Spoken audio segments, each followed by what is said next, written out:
Over the past few decades, technology has become big business. The fastest growing companies all have technology at their core, which is baked into our everyday lives. The landscape is dominated by a few outliers, and the race is on between the big four: Apple, Google, Facebook, and Amazon. One horse in that race which is gaining speed is Amazon. It's led by the mysterious and formidable Jeff Bezos. And according to one of the richest men in the world, Warren Buffett, we should start paying attention to him. Well, I mean that there's certain people that you do not want to try and beat at their own game, and certainly Jeff Bezos would be number one. I mean, that'd be like me playing chess with Bobby Fischer, 40 years ago, to be all over on the first move. And I mean, here was a guy that was a business genius, and he's coming on with something big, and the world, his competitors, to a large extent, just sort of ignored it. I mean, they gave him a lead time. And now Amazon has Australia in their sights. We talked to Nick Hodges about whether Aussie retailers should be concerned. So when you say, should businesses be worried or how do they compete, it depends on what that business is. If that business is putting a bunch of goods from disparate places together in a physical space without thinking much about the experience of being in that space or how you got to those products, then Amazon's going to crush you. I think the threat that they do pose is the reason they'll probably be a $1 trillion company and probably the first $1 trillion company, which is just the number of different arms that they have. And they're an e-commerce business, they're a distribution and logistics business, they're an advertising business, they're a cloud services business, they're an artificial intelligence business. That's how you can definitely not compete against Amazon. And author of The Lessons School Forgot, Steve Sammartino, shares how this has snuck up on us all. The one thing that Amazon has that no other retailer has is a financial advantage where their shareholders are not expecting dividends. I mean, that's the core advantage. Amazon goes out and gives money back to itself. It invests in itself again and again and again. And all of the other retailers, certainly the legacy retailers, have fund managers and profitability and all of these things that they have to do, and they can't reinvest at the same level that Amazon can. But if you're selling a product, homogeneous, at a price, you're already out of business and you just don't know it yet. It's not if, it's when and who. So there's no choice. And Steve Jones, founder of furniture marketplace House of Home, shares how Amazon's arrival will impact him. You've got these small stores all around our country that are closing their doors, and I'm sure if you added them up, it'd be in the thousands, possibly tens of thousands every year. That's tragedy. That's people's lives. It's people's families that don't have jobs, don't have businesses anymore. We are a curated marketplace of retailers that have amazing products that are relevant to the consumers who come and find us. There's no algorithms with us. We're not robots. We're people.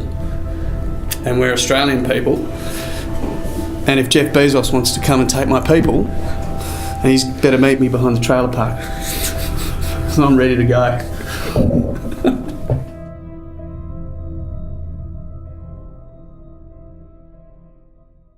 I'm Tommy McCubbin, Creative Director, Dad and Podcaster. And this is Future Sandwich Episode 12, Surviving Amazon. The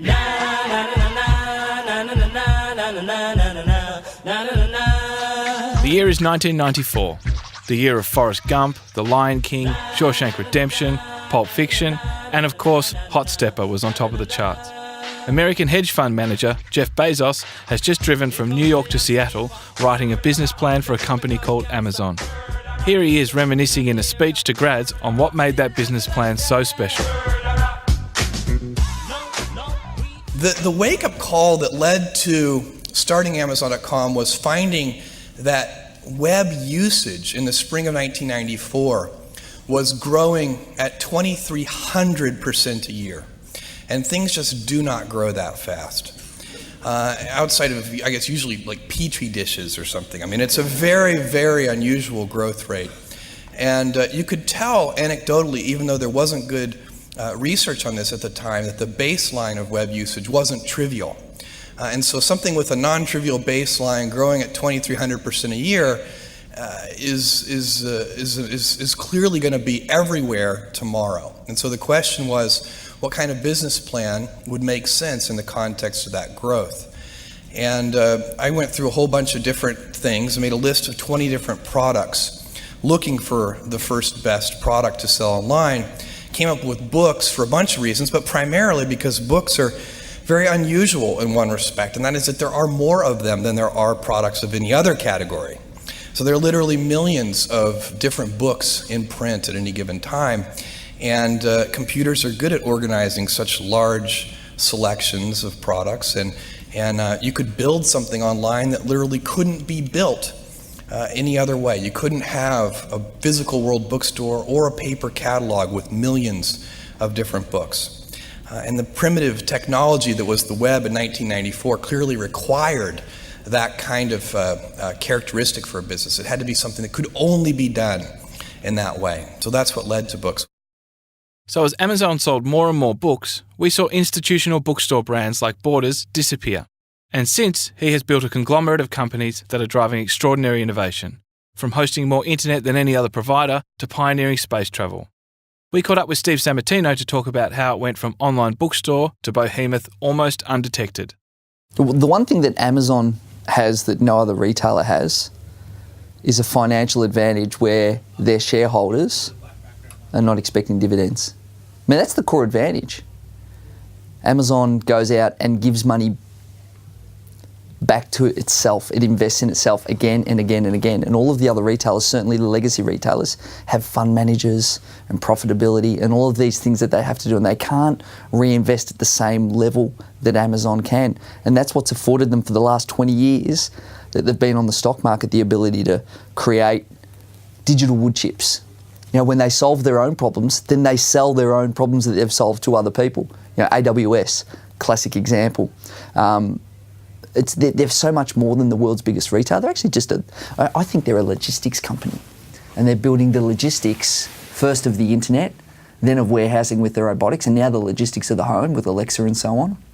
And because they don't have to give money back to the people who invested in them, and they've said, well, what we're going to do is you can sell the share price, you can sell the future, but you can't sell our profit today. And it just resets the expectations of what they can do. And the toughest thing for everyone they compete with is that they don't have the same expectation from the people who own their stocks. So they're getting cheap equity. No one else is getting equity. No one else is getting capital that cheap. They've got the cheapest capital you can get. Zero interest. The profits we make, we get to put back in. We don't have to go out and buy capital or access capital. So that gives them an unfair financial advantage from day one. It's also what happens with a lot of startups as well. Venture capital is cheap capital. You can't get cheaper than that. I mean, it's not cheap for the founder, but it's cheap for the business. And so once you have that, you have an unfair advantage against others who need to grow, position themselves for the future, invest in new infrastructure, and deliver shareholder returns. Well, you kind of can't do both. So you're always going to have that advantage with retaining profits. And I reckon in the future we're going to see more companies, especially new ones, that don't actually give dividends, at least for a period of time, which means fund managers and others need to sell their positions to sell down to realise the profits that the companies have made. And certainly while we're moving to new platforms, that's what we'll see more of. It's a good hack.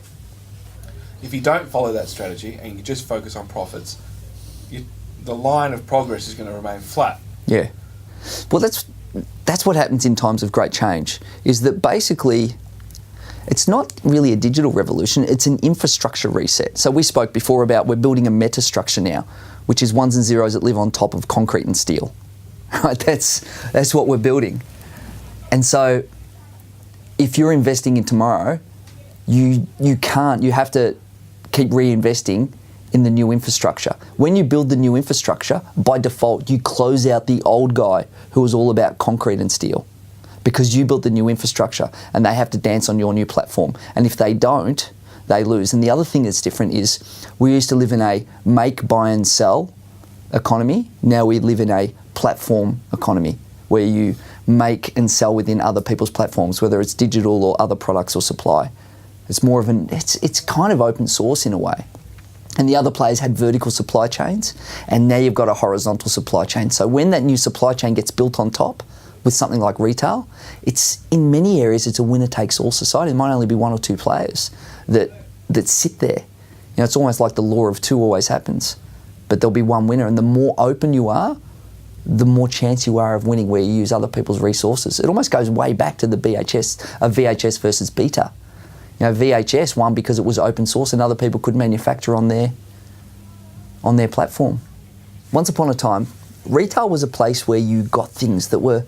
Retailers were the maisons of the amazing. It was like the spice market. Someone brought this amazing product you couldn't find anywhere else, and wow, what have these retailers got? They've procured things from lands afar, and this is amazing. And it was the reason it existed was you just couldn't get it anywhere else. You went to that place. This wasn't an average market. It was a supermarket. It was a department store. It was a maison. But now you can get that anywhere. And if you sell something that is available in a non-physical retailer, if you're physical, you cannot win. You're out of business. The only way physical retailers can exist is, in the future, is ultra convenience, where they become a delivery hub, or I can just quickly get the milk or whatever I need because I'm so close and I need it right now, like right now, within minutes. Or it has to be something different that I cannot get elsewhere. Because if I can get it online, it will be cheaper. It's just basic economics. The economics of bricks and mortar mean you've got more cost, which flows onto the consumer, and if the product is homogeneous, I'm going to get it online. And it sounds fanciful now to think that a drone will deliver your products, but it really will. Like, drones have had 142 times price performance improvement in the last 6 years.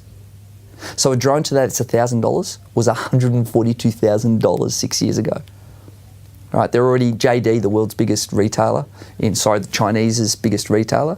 They deliver 910 kilos by a drone to different distribution points. If you're selling a product in a bricks and mortar store that I can get online, they'll beat you. They'll be cheaper. You cannot compete. You have to make sure that it's entertaining, it's co-creation, it's social facilitation. That's what retail's about. And that'll still exist because we need to get together, we need to aggregate. But if you're selling a product, homogeneous, at a price, you're already out of business and you just don't know it yet. It's not if, it's when and who. So there's no choice. And when Warren Buffett, the most successful investor of our time, opens his mouth, the market literally moves. So here is what he thinks about the man behind the company, Jeff Bezos. Berkshire is not going to out-Bezos Jeff Bezos. That is for sure. What did you mean by that? What were you talking about? Well, I mean that there's certain people that you do not want to try and beat at their own game, and certainly Jeff Bezos would be number one. I mean, that'd be like me playing chess with Bobby Fischer, 40 years ago, to be all over on the first move. Jeff, he's just shown amazing talent in figuring out how to please customers, and in a very short time. And what's interesting to some extent about him, the same thing's interesting about Fred Smith of Federal Express. It isn't that they've had some breakthrough and found some molecule, this or that, or come up with some incredible invention. They've taken fairly ordinary things. I mean, starting buying books but Fred Smith took the airplane and the delivery truck and the postal service, but then he just put it together in a very imaginative way, with a central hub and all that, and came up with a whole new industry out of components that were known to everybody. And in a sense, Bezos has done the same thing. Now he's building big distribution centers and employing the latest technology. But the Kindle came out of there, and there's some products, but overwhelmingly, he's taken things that you and I were buying before, and he's figured out a way to make us happier buying those products, either by fast delivery or prices or whatever it may be. And that's remarkable when you think about it. I mean, a lot of that comes down to just focusing on what the customer wants. That's all he thinks about is he wants the customer to have a smile on their face. And now that's been true of other retailers. I mean, that is not something that R.H. Macy didn't think, or Marshall Field, or Bernard Gimble, or all these people. But he knew how to do it, in 1997 in a way that nobody else had come up with. And I'm sure his ideas even evolved as he was doing it. But he laid out his objectives in his first annual report. And you could just read them. I mean, his competitors could read them. And he has changed the world in a big way. When you talk about his game, I mean, it's harder and harder to really identify what his game is. It's retailing, it's online retailing, But so much of Amazon's huge profits from the last go-around came from AWS, from the cloud. And that's incredible because he developed that over a 6 or 7 year period, and everybody else sat and watched. And I mean, here was a guy that was a business genius, and he's coming out with something big, and the world, his competitors, to a large extent, just sort of ignored him. I mean, they gave him a lead time, which was very, very dramatic. I actually sat next to him at a birthday party for someone, and he told me how surprised he was that he didn't get more reaction quicker. And so, as the arrival of Amazon in Australia looms, Nick Hodges shares if there may be a chink in their armour. I don't think Amazon has a lot of weaknesses. I've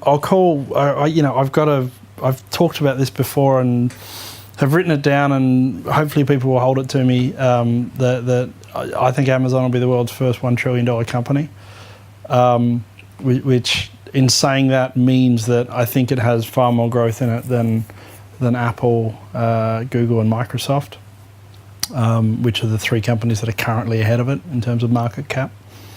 And the basic fact is Amazon doesn't have a lot of weakness. So if we start at sort of the core of Amazon and work outwards, from a retail point of view, Amazon isn't a retailer in the sense of creating an amazing experience. It's not even necessarily great in terms of curating. It's great in terms of convenience. It's great in terms of getting products into people's hands. And so when you say, should businesses be worried or how do they compete, it depends on what that business is. If that business is putting a bunch of goods from disparate places together in a physical space without thinking much about the experience of being in that space or how you got to those products, then Amazon's going to crush you. If your business is creating a beautiful space where people can shop, then you're fine. If your business is curating a very select and very well defined bunch of products and retailing them, your business is fine. If your business is creating products that people want to buy and that people love, your business is fine. And in actual fact, in that case, get on Amazon. So the question is there a chink in their armour? Well, Amazon aren't good at physical spaces. They aren't good at curating in a way that algorithms can't curate. Despite some success with their bookstores in the US, they just don't want to be in that space. So that's great. Play in a space that they don't want to be. That's one way to beat them. But if you're creating products, then nothing's bad about Amazon for you. If you're creating, a range of skincare products today, and there's a lot of people doing that. Then if you were doing that 20 years ago, the challenge of getting ranged in Coles or Woolies or in a Priceline or a Sigma pharmacy or whatever sort of back 20 years ago was phenomenally hard. And now you don't have that problem. You range yourself in Amazon. So I don't think Amazon calls a massive threat from that perspective. And I think the threat that they do pose is the reason they'll probably be a $1 trillion company and probably the first $1 trillion company, which is just the number of different arms that they have and sort of to a degree their anti-fragility. Bad things can happen in economies, bad things could happen in product categories. Technological progress could happen slower or faster, and no matter what sort of curveballs you throw in the next few years, Amazon will have upside on some lines of what they do and downside on other lines of what they do. So when you consider that, they're an e-commerce business, they're a distribution and logistics business, they're an advertising business, they're a cloud services business, they're an artificial intelligence business, that's how you can definitely not compete against Amazon. So what are some of the principles that they've applied to their business that have got them to this point, in this incredibly strong position? I'm probably not the Jeff Bezos expert to talk about that. if you want a book to read on that, the Everything Store is phenomenal. But you know, Amazon has Amazon is a cutthroat place to work. B, they're very good at siloing the business into different businesses. The different parts of Amazon, you know, from selling physical goods to working on logistics to providing cloud services to doing artificial intelligence research to running physical stores. Those different parts of the Amazon business are fundamentally separate things. And so in that sense, you know, Amazon is, as it adds more capability, it's becoming more of a conglomerate, you know, sort of akin to a Berkshire Hathaway sort of thing. What they also do phenomenally well is almost sort of dog fooding to a degree. I think there's a lot of myth around the amount of dog fooding that Amazon does, and you know, there's a great myth that Amazon Web Services was, you know, built out of the fact that when it came to Christmas, Amazon's website had to scale up to this huge sort of capacity. So when it wasn't Christmas, they would sell off that extra capacity. It's a great story. It's not true, but it is true that, you know, the reason Amazon Web Services is such an amazing product is because of how much Amazon requires Amazon Web Services. And, you know, Ben Thompson talks about this idea of an Amazon tax that, you know, basically if you create a company using technology and using the internet today, you're probably paying an Amazon tax somewhere in your supply chain. You're giving Amazon some money. And, you know, increasingly they're starting to get into logistics. They've got aeroplanes now. You know, there's just so many parts to Amazon. I think they'll probably have the first sort of usable and widely used artificial intelligence as a service sort of product. So, yeah, no matter what you're starting these days, it's hard not to give some money to Amazon. To round out this story, it's important to get the perspective of a local company that is likely going to be impacted by Amazon's arrival. We caught up with Steve Jones, founder of furniture marketplace House of Home. House of Home, it's a good name. House of Home is the most relevant marketplace for the home. We get retailers from around the country to advertise all of their products to consumers wanting to find those products and buy it in the way that they want.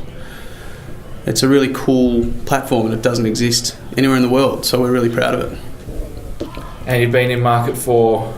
Been in market house for 2 years, and since that time we've just been working on some real fundamentals of trying to run a marketplace, which is getting the most relevant products from the most relevant retailers, and the consumers are coming. So we're getting around 300,000 people a month coming to our site. We've got 400 retailers and over 100,000 products, so we're doing a good job.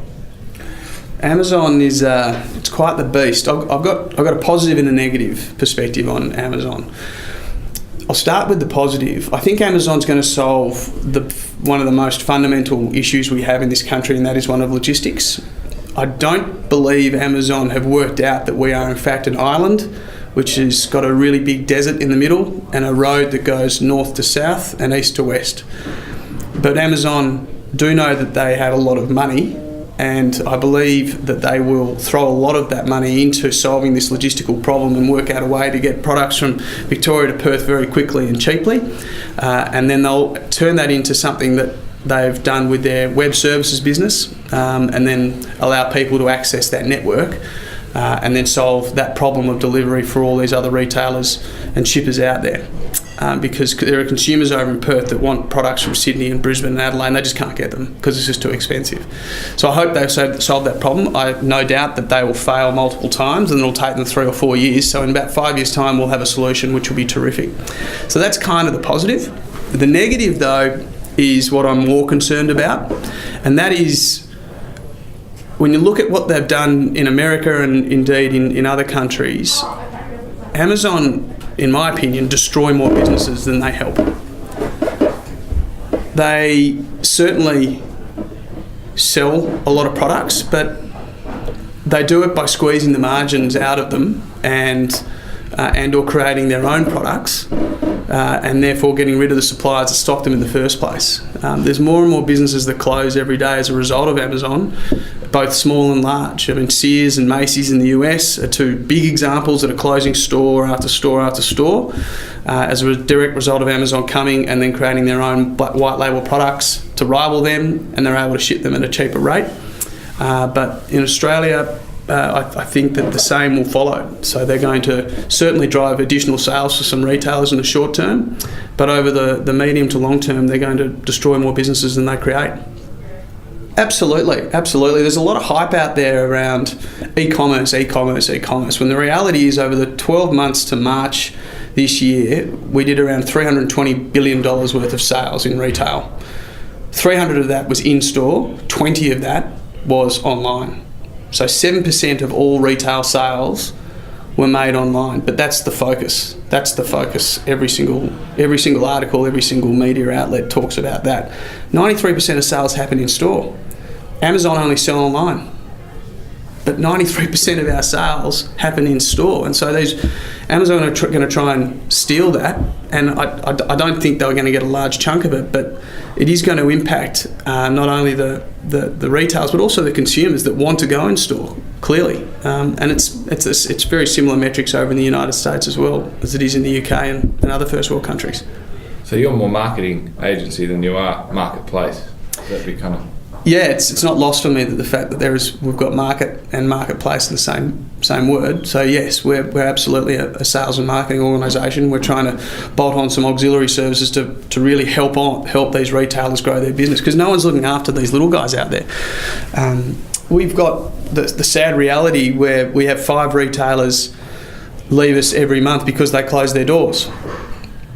Now that's tragic. No one reports that in the media because it's not a story. Everyone reports Topshop closing or the Officeworks IPO not going ahead because it's a big ticket item. But you've got these small stores all around our country that are closing their doors, and I'm sure if you added them up, it'd be in the thousands, possibly tens of thousands every year. That's tragedy. That's people's lives. It's people's families that don't have jobs, don't have businesses anymore. We are a curated marketplace of retailers that have amazing products that are relevant to the consumers who come and find us. There's no algorithms with us. We're not robots. We're people. And we're Australian people. And if Jeff Bezos wants to come and take my people, he's better meet me behind the trailer park. So I'm ready to go. So however much dust Amazon kick up when they arrive, they will change retail in this country. And there'll be massive benefits for us as punters. Delivery of anything in an hour, AI-driven recommendations of things we want before we even know we want them, and guarantees of the best possible price. But there's something missing from this. There's a distinct lack of human touch in this experience, a level of craft and story that Amazon machines cannot give us. So when it comes down to how to survive in the age of Amazon, businesses need to be the opposite of an algorithm. They need to fight for face-to-face and old-school service. That will always be in demand. This has been Future Sandwich Episode 12, Surviving Amazon. So it's the beginning of a new season, I suppose you'd call it, and you can expect an episode a month for the rest of 2017. And our team has grown. I'd like to introduce Andre, Future Sandwich's head writer, researcher and producer. And to our guest, Nick Hodges, you can follow Nick at Nick Hodges and subscribe to his newsletter at Blonde3. And of course, Steve Sammartino has just written The Lesson School Forgot. It has become my personal manifesto, this book, and you should check it out at stevesammartino.com. And I spoke with Samma about what's inside. The first thing school forgot to tell us is that it wasn't for us, it was for them. You might be wondering who they are. They are the industrialists who needed compliant industrial factory workers. Problem is, it's obsolete. The thing we need now is to create our own future, because I think we're going to have companies with exactly 0 employees. So the question then is not what job can you get, but what value can you make for the marketplace. Subscribe to the Future Sandwich email and I'll pick someone at random to win a copy of both The Great Fragmentation and his new book, The Lesson School Forgot.